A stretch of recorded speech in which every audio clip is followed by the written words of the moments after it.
सानो वास्तु टिप्स ल।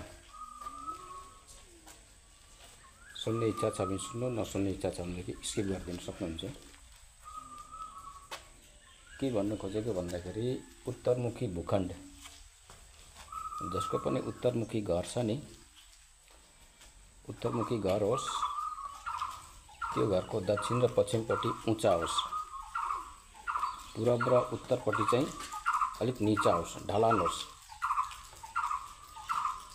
त्यो घरमा बस्ने मान्छे सुखी सम्पन्नता र जीवनको श्रेष्ठतम सुख पाउनेछ। उत्तरमुखी घरमा चाहिँ त्यो फाइदा छ। उत्तरमुखी घर होस् र दक्षिण र पश्चिममा चाहिँ उँचा होस्, त्यस्तो घरमा बस्ने मान्छेले सुखी सम्पन्नता जीवनमा हमेशा पाइरहन्छ। वास्तुशास्त्र अनुसार मैले भन्नु खोजेको।